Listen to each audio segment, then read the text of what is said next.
నిన్న ఎయిర్పోర్ట్లో ఒక వ్యక్తి సిఎస్ఎఫ్ డ్రెస్సింగ్లో ఉండి ఫోటోలు దిగడము, అక్కడ సస్పీషియస్ మూమెంట్లో తిరుగుతున్నాడంటే సిఎస్ఎఫ్ వాళ్ళకి అనుమానం వచ్చి ఎంక్వైరీ చేస్తే వాడికి కావాల్సిన డీటెయిల్గా ఎలాంటివి లేవు వాడి దగ్గర.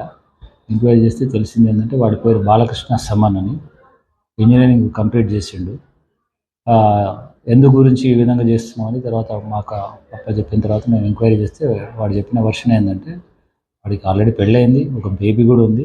అయినా కూడా వాడికి ఒక లవర్ ఉండేదంట. ఆ లవరు డివోర్స్ అవ్వడం వల్ల ఆమెకు మళ్ళీ సంబంధాలు చూస్తున్నారంటే, మరి వాడి సంబంధాలు చూస్తున్నారు, చేసుకోవాలనుకుంటే నీకు ఏదైనా మంచి ఉద్యోగం ఉంటే చేస్తారు, మా వాళ్ళు కూడా ఒప్పుకుంటారు అంటే, నేను ఆల్రెడీ సెంట్రల్ గవర్నమెంట్లో చేస్తున్నాను అంటే, ఏం చేస్తున్నాను సిఎస్ఎఫ్లో చేస్తున్నాను అంటే, మరి దానికి ఏమైనా ఎవిడెన్స్ ఏమిందని, నేను ఆల్రెడీ ట్రైనింగ్లో ఉన్నాను, కావాలంటే అక్కడ నుంచి మీకు మీ ఫాదర్కి ఫోటోలు కూడా పెడతాను నేను అని ఆ యూనిఫామ్ ఒకటి కొనుక్కొని ఇక్కడ తర్వాత ఇక్కడ ఎయిర్పోర్ట్కి వచ్చేసి ఫొటోస్ దిగి వాళ్ళకి వాట్సాప్ చేసిండు.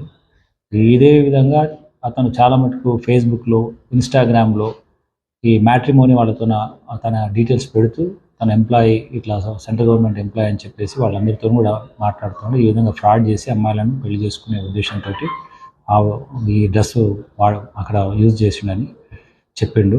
దాని బేస్ మీద మేము అతని చట్టపరంగా అన్ని సెక్షన్స్ అప్లై చేస్తూ రిమైండ్ చేస్తున్నాం.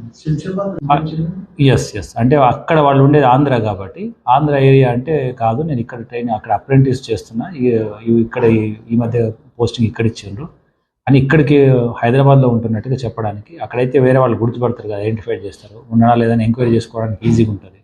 హైదరాబాద్లోకి వచ్చి ఎంక్వైరీ చేయాలంటే కొంచెం టైం పడుతుంది కాబట్టి ఈజీగా ఈ విధంగా ఫ్రాడ్ చేసే ఉద్దేశంతో చేసింది.